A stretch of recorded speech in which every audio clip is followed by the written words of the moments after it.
Jemaat yang dikasihi Tuhan Yesus Kristus, hari ini kita telah memasuki minggu ke-18 setelah Trinitatis, artinya ketritunggalan Allah. Marilah kita memasuki persekutuan yang kudus dengan Tuhan. Kita menyembah dan memuji namanya.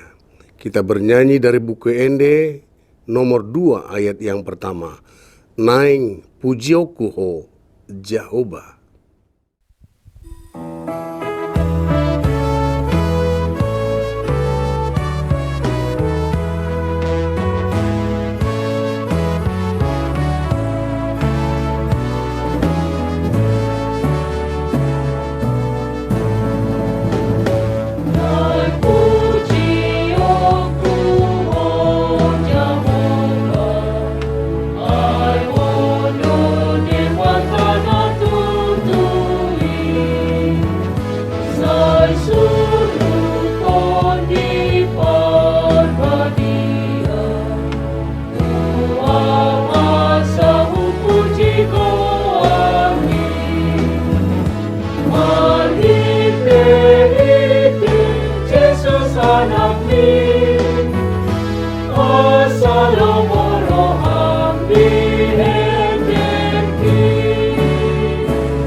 Di dalam nama Allah Bapa dan nama anaknya Tuhan Yesus Kristus dan nama Roh Kudus yang menciptakan langit dan bumi. Amin. Sebab aku yakin bahwa baik maut maupun hidup, baik malaikat-malaikat maupun pemerintah-pemerintah, baik yang ada sekarang maupun yang akan datang, tidak akan dapat memisahkan kita dari kasih Allah yang ada di dalam Kristus Yesus Tuhan kita. Haleluya.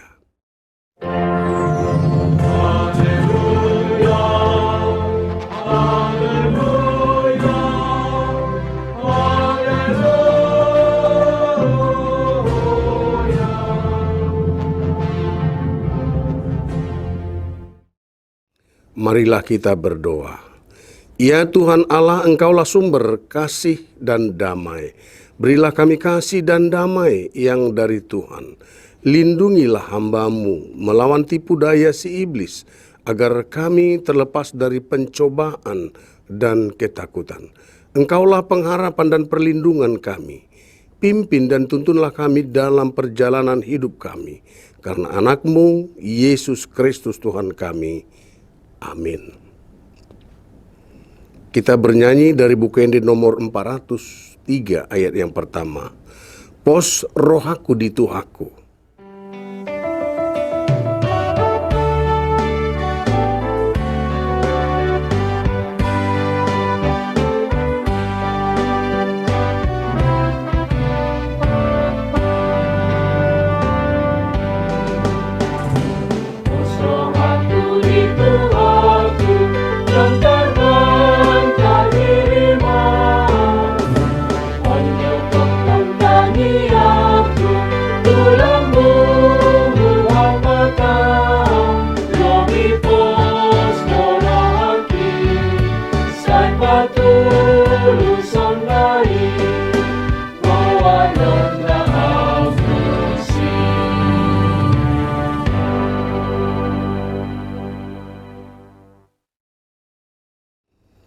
Dengarlah hukum Tuhan pada hari Minggu ini, yaitu yang tertulis pada hukum Taurat yang pertama sampai dengan yang keempat. Hukum yang pertama, akulah Tuhan Allahmu, jangan ada padamu Allah lain di hadapanku. Yang kedua, jangan perbuat bagimu patung yang menyerupai apapun yang ada di langit, atau yang ada di bumi, atau yang ada di dalam air, di bawah bumi, untuk disembah atau dituruti. Yang ketiga, jangan menyebut nama Tuhan Allahmu dengan sembarangan, sebab Tuhan akan menghukum orang yang menyia-nyiakan namanya. Hukum yang keempat, ingat dan kuduskanlah hari Sabat. 6 hari lamanya engkau akan bekerja dan melakukan segala pekerjaanmu. Tetapi hari ketujuh adalah hari Sabat Tuhan Allahmu. Maka jangan melakukan suatu pekerjaan, engkau atau anakmu laki-laki, atau anakmu perempuan, atau hambamu laki-laki, atau hambamu perempuan, atau hewanmu, atau orang-orang asing yang berada di tempat kediamanmu. Sebab pada 6 hari lamanya Tuhan menjadikan langit dan bumi, laut dan segala isinya, dan Ia berhenti pada hari yang ketujuh. Itulah sebabnya Tuhan memberkati hari Sabat dan menguduskannya. Marilah kita meminta kekuatan dari Tuhan. Ya Tuhan Allah, kuatkanlah kami melakukan yang sesuai dengan hukum-Mu. Amin. Kita bernyanyi dari buku Ende nomor 176, ayat yang ketiga. Namuk kabdo surgo.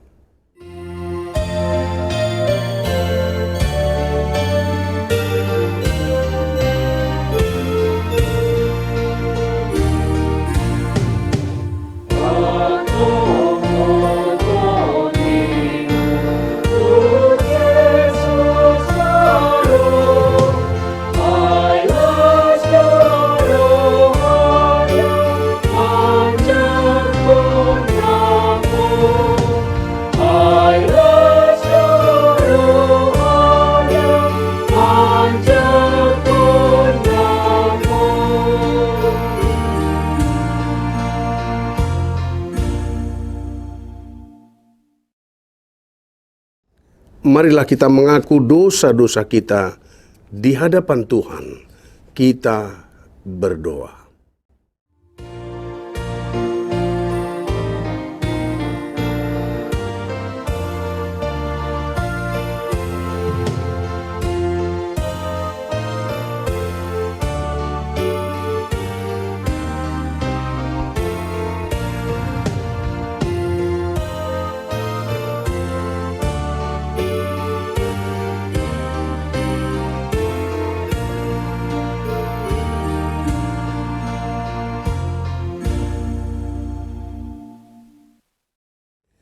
Ya Tuhan Allah Bapa, Tuhan kami Yesus Kristus, Engkaulah Allah yang Maha Kuasa, pencipta segala sesuatu.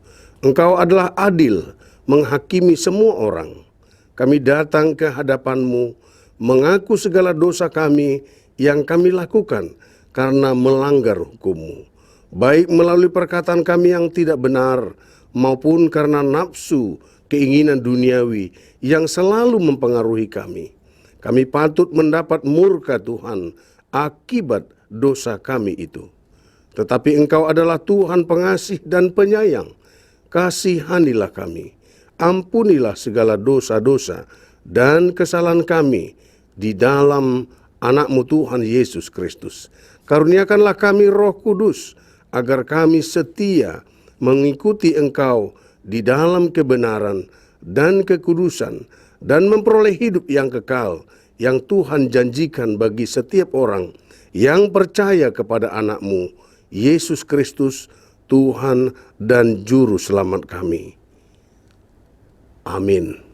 Janji Allah akan keampunan dosa-dosa kita. Tetapi Dia tertikam oleh karena pemberontakan kita.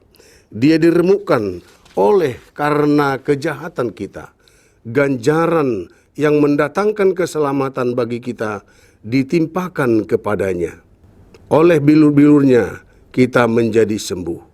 Kemuliaan bagi Allah di tempat yang maha tinggi. Amin. Kita bernyanyi dari buku Ende nomor 417 ayat yang ketiga. Rade situtu haluaon.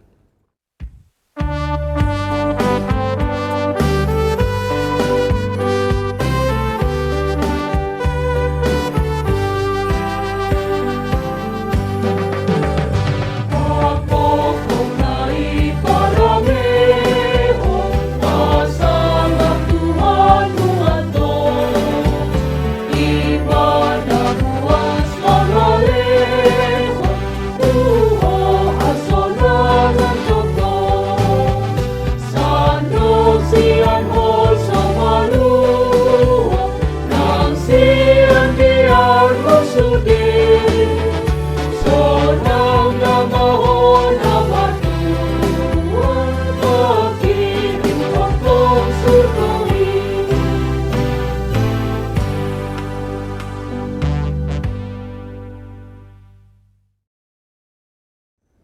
firman Tuhan yang ditetapkan pada hari Minggu ini tertulis dalam 2 Korintus 12 ayat 7 sampai dengan ayat 10. Dan supaya aku jangan meninggikan diri karena penyataan-penyataan yang luar biasa itu, maka aku diberi suatu duri di dalam dagingku, yaitu seorang utusan iblis untuk menggocoh aku, supaya aku jangan meninggikan diri. Tentang hal itu, aku sudah 3 kali berseru kepada Tuhan, supaya utusan iblis itu mundur daripadaku. Tetapi jawab Tuhan kepadaku, cukuplah kasih karuniaku bagimu, sebab justru dalam kelemahanlah kuasaku menjadi sempurna. Sebab itu terlebih suka aku bermegah atas kelemahanku, supaya kuasa Kristus turun menaungi aku.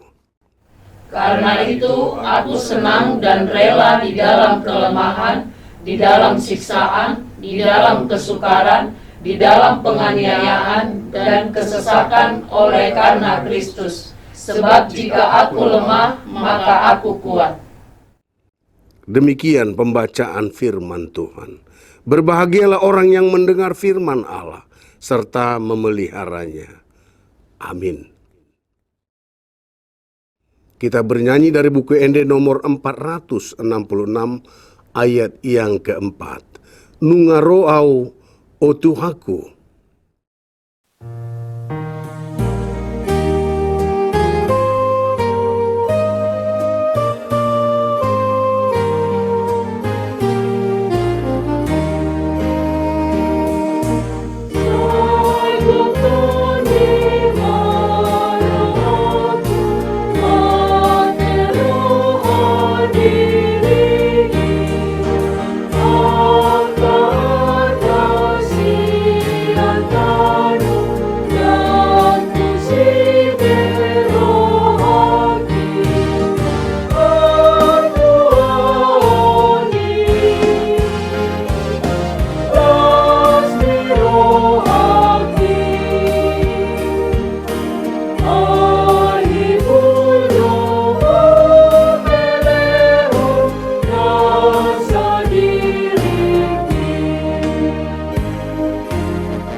Marilah kita mengaku iman kepercayaan kita, sebagaimana teman-teman seiman di seluruh dunia. Kita bersama-sama mengucapkannya. Aku percaya kepada Allah, Bapa yang Maha Kuasa, Khalik langit dan bumi. Aku percaya kepada Yesus Kristus, anaknya yang tunggal Tuhan kita, yang dikandung daripada Roh Kudus, lahir dari anak darah Maria, yang menderita sengsara di bawah pemerintahan Pontius Pilatus, disalibkan, mati dan dikuburkan, yang turun ke dalam kerajaan maut. Pada hari yang ketiga, bangkit pula dari antara orang mati, naik ke sorga, duduk di sebelah kanan Allah, Bapa yang Maha Kuasa. Dari sana akan datang kelak untuk menghakimi orang yang hidup dan yang mati. Aku percaya kepada Roh Kudus dan adanya satu gereja yang kudus dan am, persekutuan orang kudus, pengampunan dosa, kebangkitan daging, dan hidup yang kekal. Amin. Sambil mempersiapkan diri untuk mendengar firman Tuhan dan menyampaikan persembahan 1A dan 1B, kita bernyanyi dari buku Ende nomor 490 ayat yang pertama. Nang Gucangpe.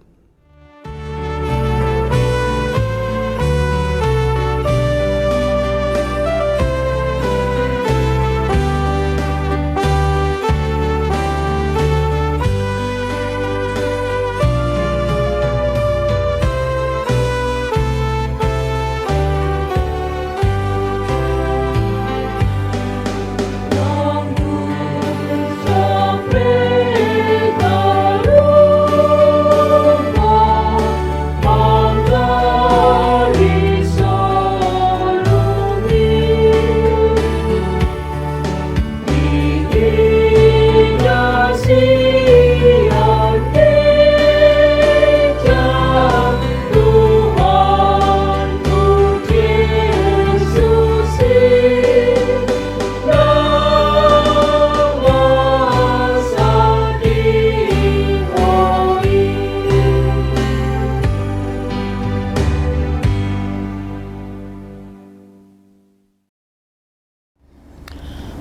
Damai sejahtera Allah yang melampaui segala akal kiranya memelihara hati dan pikiranmu di dalam Kristus Yesus.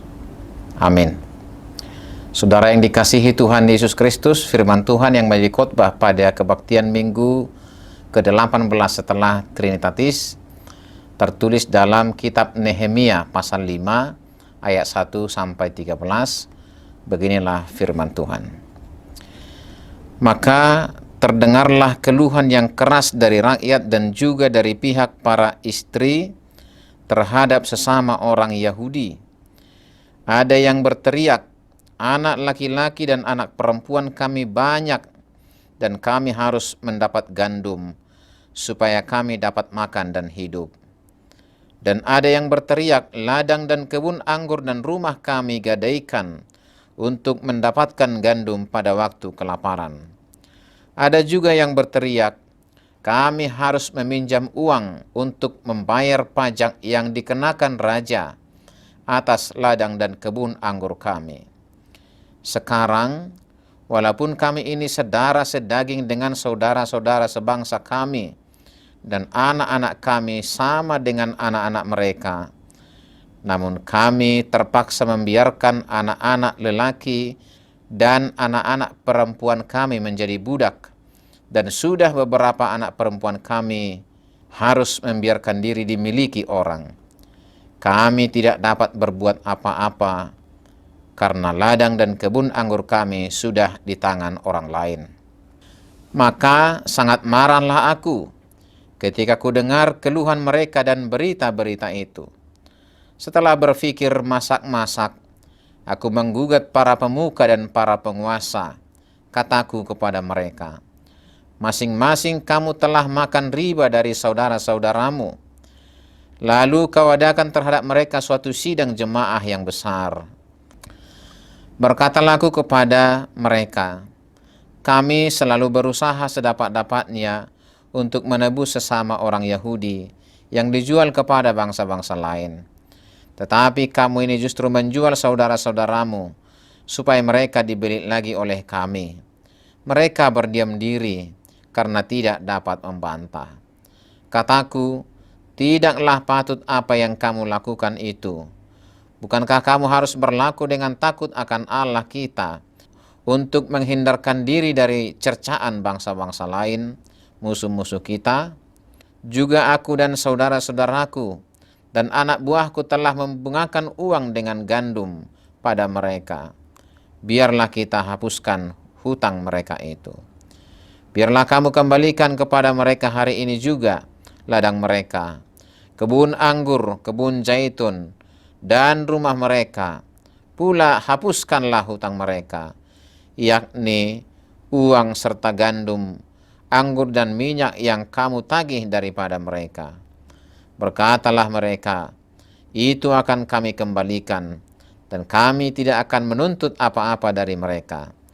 Kami akan lakukan tepat seperti yang engkau perintahkan. Lalu aku memanggil para imam dan menyuruh mereka bersumpah bahwa mereka akan menepati janji mereka. Lalu ku kebas lipatan bajuku sambil berkata, demikianlah setiap orang yang tidak menepati janji ini akan dikebas Allah dari rumahnya dan hasil jerih payahnya. Demikianlah ia dikebas dan menjadi hampa. Dan seluruh jemaah berkata, amin. Lalu memuji-muji Tuhan. Maka rakyat berbuat sesuai dengan janji itu. Saudara yang dikasihi Tuhan Yesus Kristus, pergumulan adalah bagian dan konsekuensi hidup sebagai umat manusia di tengah dunia ini. Pergumulan sering diidentikan dengan permasalahan yang mengganggu ketenteraman hidup. Gangguan itu yang sering membuat orang kehilangan pengharapan, kehilangan kekuatan, bahkan kehilangan hidupnya sendiri. Hal ini bisa merusak relasi dengan diri, relasi dengan sesama, bahkan relasi dengan Tuhan. Tidak jarang ada orang karena pergumulannya menyalahkan diri sendiri, menghakimi sesama, atau bahkan menyalahkan dan mempertanyakan Tuhan itu ada di mana. Pergumulan dan permasalahan hidup tidak semata kesalahan sendiri. Pergumulan dan kesalahan tidaklah selamanya muncul karena perbuatan kita sendiri. Pergumulan dan permasalahan bisa datang dari luar diri kita, karena keserakahan orang lain, karena penindasan dan ketidakadilan. Tidak selamanya kemiskinan itu ada karena kemalasan. Bisa saja kemiskinan datang dari upaya pemiskinan orang lain demi pemuasan keserakahannya. Inilah yang terjadi dalam kesaksian Nehemia ini. Nehemia sangat marah terhadap ketidakadilan dan kejahatan. Bahkan ia menegur para penguasa, pengusaha dan petinggi agama yang secara bersama-sama menggerus dan menggeruk kekayaan dari rakyat jelata yang tidak memiliki daya apa-apa untuk melawan. Kemarahan Nehemia menjadi seruan bagi kita untuk menantang segala ketidakpedulian terhadap penderitaan orang yang tidak bersalah dan berkekurangan. Nehemia berbicara lantang menentang ketidakadilan ekonomi di antara orang Yahudi.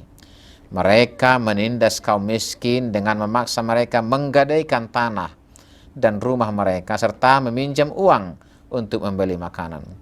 Bahkan orang miskin dipaksa untuk menyerahkan anak-anak mereka sebagai budak agar mereka tidak mati kelaparan. Nehemia sungguh marah dan menentang ketidakadilan ini, serta memaksa para pelanggar untuk bertobat dan memperbaiki diri. Saudara yang dikasihi Tuhan Yesus Kristus, pergumulan akibat dosa keserakahan ketika orang memeras sesamanya pada masa kesulitan bisa saja kita alami sekarang ini. Korupsi membuat kita miskin. Eksploitasi hasil bumi oleh segelintir orang membuat rakyat menderita dan miskin. Bahkan terjadi konspirasi dan kerjasama antara penguasa dan pengusaha untuk mengeruk keuntungan sebanyak-banyaknya tanpa peduli dengan penderitaan kita. Tentang ini, apakah kita mesti diam dan tidak bicara? Firman Tuhan hari ini menyerukan bahwa orang percaya harus berjuang untuk menegakkan keadilan dan kesejahteraan bersama. Sembari berseru kepada Tuhan agar kuasa Tuhan nyata dalam keadilannya, sebab Allah menjawab setiap pergumulan. Di Sarihon, di Batado, Ganup, Namarukil. Allah menjawab segala pergumulan kita jika kita selalu kokoh berkomitmen, berjuang untuk menggapai kehidupan yang berkeadilan. Jawaban Tuhan selalu hadir dalam wujud keberanian hidup, memperbaiki segala bentuk ketidakadilan dan penindasan. Orang Kristen adalah kaum pejuang dan pemberani, sebab Tuhan Allah selalu menguatkan dan menyertai kita. Gereja tidak boleh kalah terhadap ketidakadilan, namun gereja mesti bangkit menjadi pionir pembaharuan demi kehidupan yang lebih baik, sebab jawaban Tuhan sejatinya harus ditemukan dalam persekutuan orang yang percaya, semisal dalam gerejanya. Saudara yang dikasihi Tuhan Yesus Kristus, maka jangan pernah takut oleh dunia ini. Jangan pernah berputus asa meski mendapat perlakuan yang tidak adil dan diskriminatif. Berserulah selalu kepada Tuhan sebab Dia selalu menjawab kita. Bangkitlah selalu untuk memperjuangkan hidup yang penuh damai sejahtera Tuhan. Tingkatkanlah kesatuan hati, tingkatkanlah kepedulian dan perjuangan. Dan di sana jawaban Tuhan akan kita pahami dan akan menguatkan kita untuk bertindak nyata. Percayalah, dari manapun pergumulan dan permasalahan hidup itu datang, selama kita hidup di dalam Tuhan, maka kita akan berhasil melampaui dan memenangkannya. Itulah iman yang sejati. Iman yang memandang bahwa semua seruan kita pasti dijawab oleh Tuhan. Amin. Mari kita berdoa. Bapa di dalam Yesus Kristus, kami bersyukur dan berterima kasih untuk firman-Mu yang sungguh menggugah dalam sapaan firman-Mu kepada kami hari ini. Di tengah-tengah perjalanan hidup kami masih banyak menyaksikan terjadinya ketidakadilan, penindasan, korupsi yang merajalela. Kami mohon berkat dan pertolongan Tuhan, agar kami sebagai umat percaya senantiasa menyerukan pertobatan dari semua tingkah laku ini. Di balik itu juga Engkau memanggil kami untuk tidak menjadi pelaku-pelaku kekerasan, penipuan, pencurian, dan penindasan. Sebaliknya sebagai gereja yang Tuhan tebus, biarlah kami senantiasa menjadi pelaku-pelaku keadilan memperjuangkan keadilan di seluruh lini kehidupan kami, agar semakin banyak orang yang terselamatkan, yang menjadi korban dari ketidakadilan dan penindasan. Biarlah dalam setiap pelayanan gerejamu, keadilan semakin nyata dan semakin menunjukkan perannya, bahwa gereja Tuhan panggil hadir di dunia ini untuk mewujudkan keadilan Tuhan dalam kehidupan keseharian kami. Terima kasih Tuhan, dengarkanlah doa kami di dalam Kristus Yesus. Amin.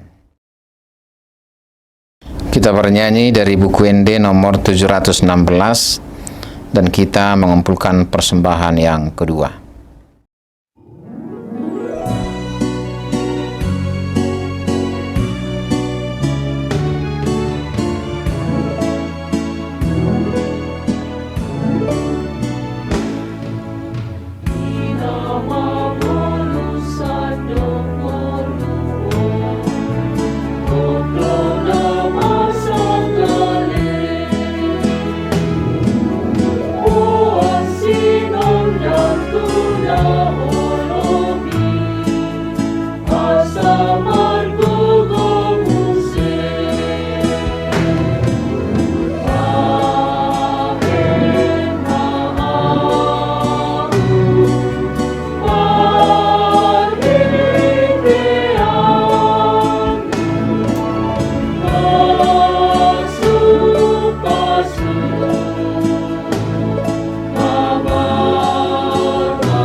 Marilah kita berdoa untuk menyerahkan persembahan kita kepada Tuhan.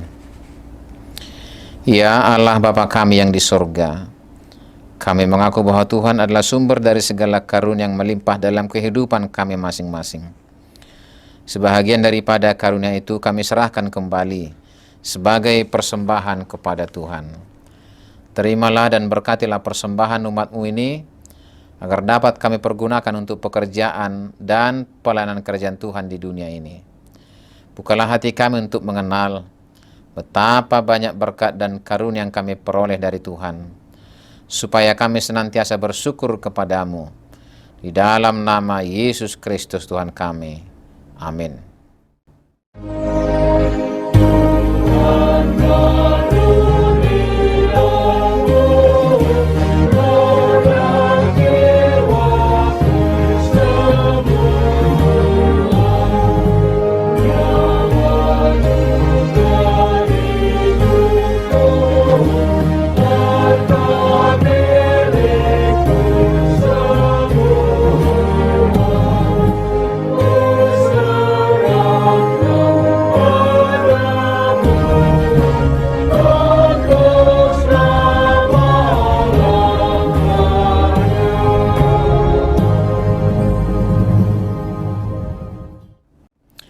Bapa kami yang di sorga, dikuduskanlah namamu.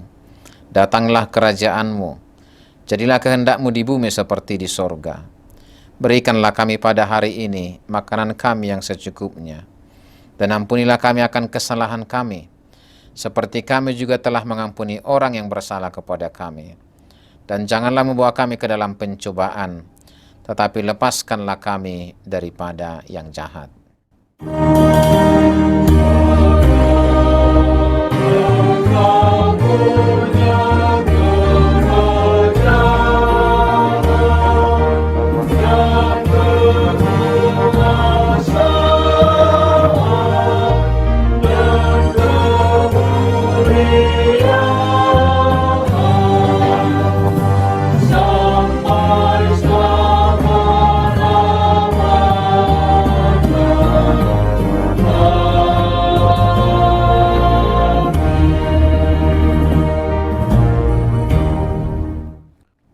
Terimalah berkat Tuhan.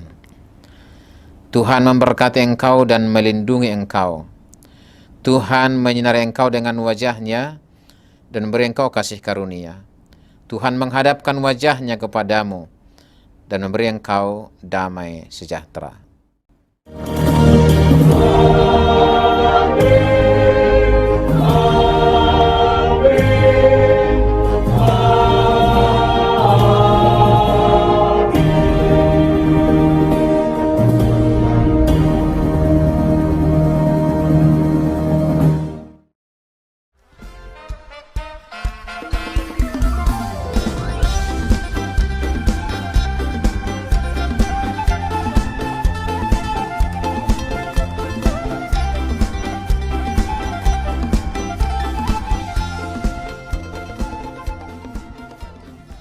Tahun ini merupakan tahun yang bernuansa kesatuan hati bagi seluruh gereja HKBP. Kita telah menetapkan orientasi pelayanan tahun 2022 sebagai tahun kesehatian di bawah terang tema sehati sepikir dalam satu kasih, satu jiwa, dan satu tujuan dari Filipi 2 ayat 2. Dan subtema mewujudkan kesehatian dan kesetiakawanan bagi gereja, masyarakat, dan bangsa. Panitia Tahun Kesehatian HKBP Distrik 8 DKI Jakarta telah ditetapkan menjadi organ pelayanan dalam mewujudkan persekutuan, kesaksian, dan pelayanan yang semuanya diikat dalam satu kasih, satu jiwa, dan satu tujuan. Kesatuan hati dalam persekutuan, kesatuan hati dalam kesaksian, kesatuan hati dalam pelayanan bukan hanya membina soliditas internal semata, namun juga menyangkut relasi, hubungan yang baik dengan dunia luar kita. Maka untuk mewujudkan kesehatian yang nyata dalam kehidupan warga gereja, Panitia Tahun Kesehatian HKBP Distrik 8 DKI Jakarta berkomitmen untuk berkarya dalam program-program kreatif dan relevan dan bernilai tinggi untuk menguatkan visi dan misi Kerajaan Allah di dunia ini. Kami mengajak seluruh elemen gereja, baik pelayan penuh waktu, pelayan takbisan dan non-takbisan, serta seluruh jemaat dan para pemerhati lintas denominasi, mari bersama-sama mendukung dan mensukseskan seluruh program-program pelayanan yang telah ditetapkan, baik dalam doa, daya, dan dana. Semuanya akan menjadi persembahan yang hidup bagi Tuhan untuk memperkokoh persatuan yang hidup dan saling melayani di tengah kehidupan yang penuh dinamika ini. Marilah saling mendoakan, saling menopang, serta bertolong-tolonganlah menanggung bebanmu. Demikianlah kamu memenuhi hukum Kristus. Horas, horas,